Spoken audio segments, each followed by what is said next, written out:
Hey folks, and welcome back to our trip here touring Thailand 2022. If you want to get caught up on the trip, I'll post a link to that in the upper right hand corner. This will be the 4th episode of the trip, but today in short we are going to start the Mae Hong Son Loop and explain what that is, where that is, and how I chose to do it, give you my recommendations. But if you're wondering what that is from the outset, I'll just say it's a lovely road and your ticket to Thailand Mountain Bliss. So it's early morning, about 7:30. I'm getting ready to head out. V will find her own fun for the next several days, so she'll be here at the hotel. The first leg of the journey. You can do this a couple different ways. I'm going to explain as we go some different ways, but this is the way that I'm doing it. I'm going to basically head kind of northwest from here up to the town of Pai, because it's not that far to Pai. It really isn't that far, but it's more than a few turns. It's over 700 to be specific. But anyway, time for me to hit the road. We'll say goodbye to V until Sunday, and we'll be back here Sunday. Today is Thursday. Bye-bye. So yeah, this adventure we're going on here will encompass 2 episodes. But right here on the first one, I'm going to give you the route. I'm going to show you day by day. Day 1, Chiang Mai to Pai. We'll spend the night in Pai, and then in the morning head up to Mae Hong Son with some stops in between. We'll spend the night there in Mae Hong Son and then head down kind of a creative route here, maybe not the traditional route of the loop, but we're going to head out to Mae Chiam, and that sets us up for Doi Intanon, the highest point in Thailand, for the 4th day, and then back to Chiang Mai. Now, you'll notice I went counterclockwise. It resembles a loop or a circle, but you could also opt to do it clockwise, and there's some benefits with that. I just want to briefly explain. So let's just say, for example, you went up to Chiang Mai, you rented a bike. Maybe it's been a while since you've been on a bike. Maybe you're on an unfamiliar bike. The roads heading clockwise will enable you to get used to the bike, to find your bearings before you start going through these twisties that I'm on now. Probably the most challenging part of the route will be the first day if you do it the way I did it, from Chiang Mai to Pai. So if you want to kind of ease into that, maybe consider doing it the clockwise route. But anyway, let's start this adventure. So about 45 minutes outside of Chiang Mai, the fun starts. You get to the foot of these mountains. I'll show you these mountains. On the other side of those mountains, or that mountain range, I guess I should say, is Pai. And that's where I'm going to stop today. I think Pai is a nice little place to stop. I didn't want to not stop there, so I'm going to be spending the night there. All total, I'm going to do this in 4 days. You could do it in maybe half that time, or you could do it in twice that time. Just depends on how much you want to see, and it depends on what you're here for. So there's basically 3 reasons that you come up here. One is it's beautiful scenery. So no matter how you come up here, whether it's a car, bike, motorbike, whatever it is, you're going to get that. I guess number 2 would be it's a great riding experience. So the roads are just fantastic. The twists, the turns, the curves, the ups, the downs.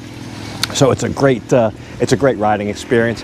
And I guess 3 is a little bit of an adventure, and that's the part that you'll have to decide for yourself how much of an adventure you want. There's countless places to stop along the way, countless things to see and do. I have a couple kind of earmarked. I reached out to several people, one of which whom I think personally is the foremost authority on this that I know, is Carl of Carl's Thailand. He has a YouTube channel, and Carl's been here 30 years and speaks very good Thai. And I reached out to him for a couple ideas, as well as some other people, and from that I gleaned what I wanted to do. So that's what I would recommend: learning what there is, and then taking out of that of what you want to see and what kind of adventure you want to have. Keep this in mind. This is how I approached it. You can't see everything. You can't do everything. So pick your top 3, 4 things, whatever's manageable. Save the rest for next time. Oh, one more thing. It was very cold leaving Chiang Mai this morning. The feelings just returning to my hands. Some of the gear that you get here is designed to protect you, but not necessarily to keep you warm. The opposite, it's to keep you cool. Because as you know, it's always very hot here. But when you come up to these mountains in January, it's a little bit chilly, and then you 60 miles an hour down the road with the wind chill. It probably felt like 40 degrees this morning. And the gear that I've gotten here just doesn't cut it for cold. Protection-wise, it'll do, but it's all ventilated and made to keep you cool, which is not really what you need when it's cold, but just thought I'd throw that out there.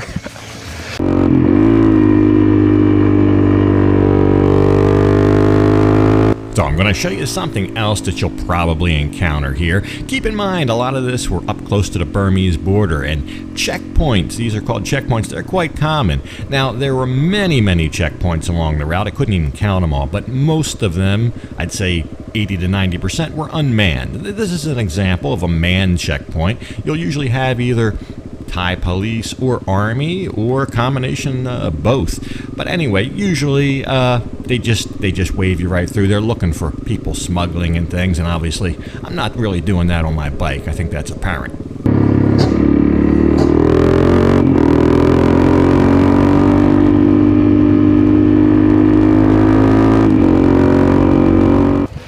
So about halfway to Pai, I guess, roughly.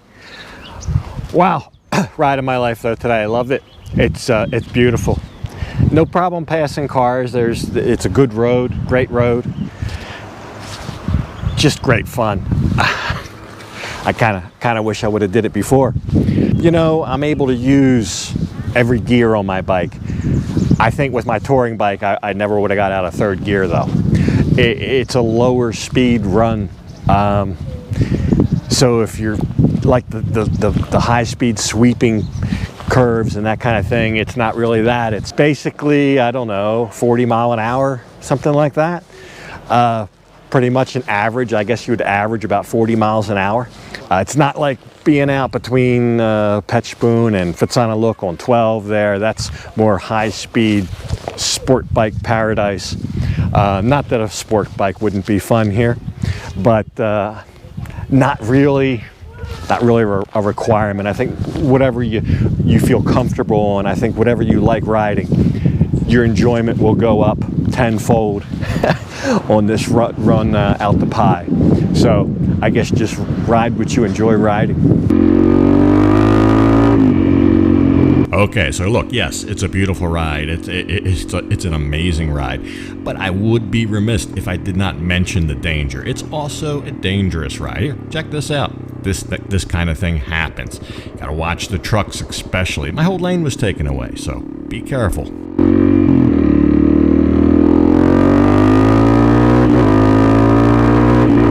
All right, stopped for a little breakfast.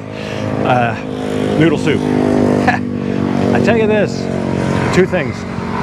One, after I left Chiang Mai this morning, I stopped and filled up with gas after Chiang Mai. And now I'm almost empty. I'm down to like the two last little bars. So I think the higher elevation, us being a little ham-handed on the throttle maybe, but burned way more gas than I thought. So keep that in mind. You may burn more gas than what you think too. I would definitely fill up on the north side of Chiang Mai before going to Pai, especially if you're on a smaller CC bike with a small gas tank. Periodically while I'm out on this trip, we will go back to Chiang Mai, check in with V, see what she's doing. She's messaging me. She's up to all sorts. So we'll keep tabs on her as well. All right, I'm gonna make the final push into Pai, and then we'll get a hotel room and look around the town a little bit. Spicy noodle soup. So if you've ever been to Old City Chiang Mai, you'll know that there is a wall that basically goes around the city peripheral. Now, in some places the wall is in ruins, but in other places it's very well preserved, and it's a favorite for tourists to get their picture taken next to this wall. And I don't know, I just love this kind of thing. Here, some locals have found a way to kind of capitalize on this and, I don't know, make a couple extra baht just having the wall and some birds. So it starts with some bird seed. And of course the tourists come for the picture, and then the birds are scared, and here's the result.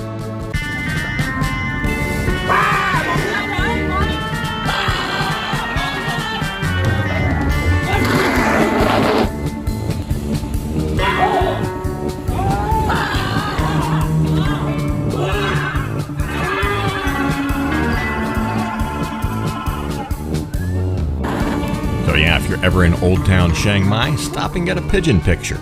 I just made my own though. So we'll check back in with V later. So I got all checked in. I'll show you the room. Nice little hotel. Kind of right in the middle of town, which is nice. It's called the Luli Hotel. That's my smoothie being made up. I'll show you kind of what the town looks like from what I saw. But go back out this evening. Maybe there's a good time to be had here. But it's a nice little quaint town. Not too much traffic. Seems a very, very extremely popular stop off for what I'm doing. For people that are going around the northern loop here, the Mae Hong Son Loop. Seems very, very popular stop off point for a day or more. So there's enough, I think, to keep you busy. Plenty of little lodging, cafes, little stores to buy stuff, everything you need here.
So back on it again this morning. Pai was a nice place to spend the night. You know, for a town that small, and it's a small town, there was live music everywhere. I think per capita, maybe the live music capital of the world. Every other place had a band or singers or both. So it was a nice little place to spend the night. But today's destination is Mae Hong Son.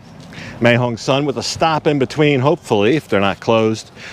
Far as the eye can see out here, mountains and low-lying clouds and mist.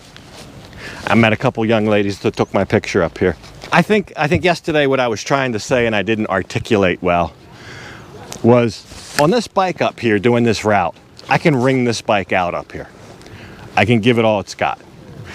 And I think there's something to be said about that. If I was on the touring bike, I would be just having to take it easy and muddle through. It would still be fun, don't get me wrong, but it's just funner when you can wring something out and have fun at the same time, at least the way I look at it. You're not going to wring out a 600cc sport bike through here. Out on the main highway, on the twisties, this would nowhere near be enough.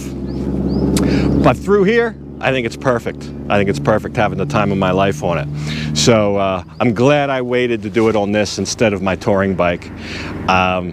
Just bigger, heavier, and you just have to watch the throttle. And probably, like I said, probably yesterday, I wouldn't get out of third gear.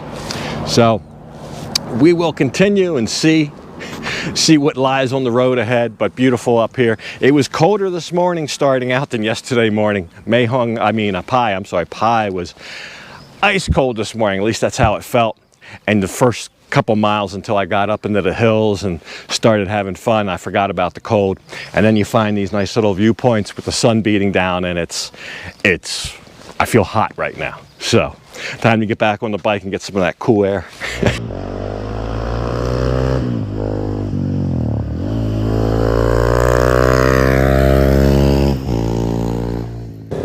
So a little stop. I saw signs the last couple miles. I'll show you the sign. Big bright yellow sign. Coffee, noodle. I said, well, I could go for a coffee and a bowl of noodles about now. And I get up here, a little bit of a crest on the hill, I guess. Yeah, I get up here and they're closed. But I'm getting ready to turn off here. There's supposed to be a cave down here. So that's what I'm gonna go check out. This seemed like a convenient stopping place.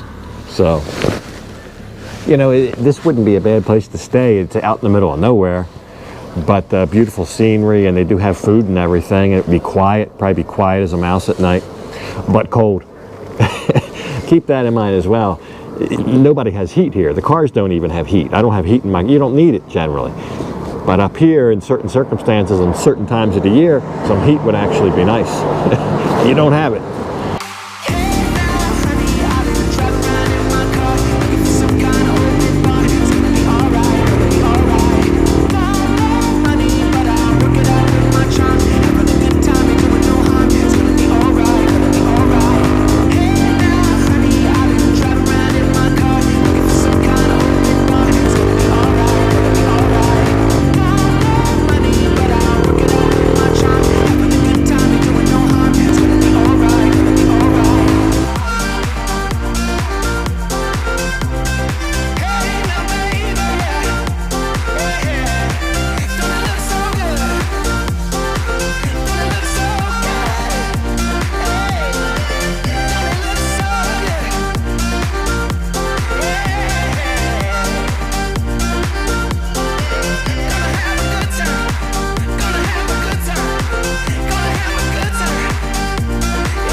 So it's a little dark. That's why I got a lantern lady. I'm going in through the Lode Cave, And that's my guide. She's got to prime the lantern or whatever. Otherwise, we'll have no light at all. So I don't know how much we'll be able to see in there. But so far, it's pretty cool. I think there's a boat that we're going to get on, so. She's got it glowing now. That's good. The cave to get in, 500 baht. The fish food was an extra 50. But that includes the guide with the lantern. You need that. And I guess, like I said, I was told there's a little boat ride, so through the cave. So we'll see. But it's already cool and damp. And we're just in the mouth of the cave. I can clearly see the outside. Just think back to a long, long, long time ago. If people lived in this cave, that was their front yard. A river teeming with fish and mountains and trees and banana trees and everything they need. So not bad digs for a couple thousand years ago or whatever. So we'll follow our lantern lady guide here through the cave. Now this is in two segments, walking, and then later we'll get to a boat. I wasn't that interested in the walking portion, but she will point out the different rock formations, and they have names for some of these. Some of the rock formations resemble certain things. So, for example, I think they called this one the Bird. I don't know, looks almost like a frog head. There was another one I think called the Frog. But anyway, maybe I got them confused. But a short jaunt through here and some photo opportunities along the way. We made it to the little boat, so we'll get on the boat. I'll take you guys with me. You can see what it's like to go through this cave.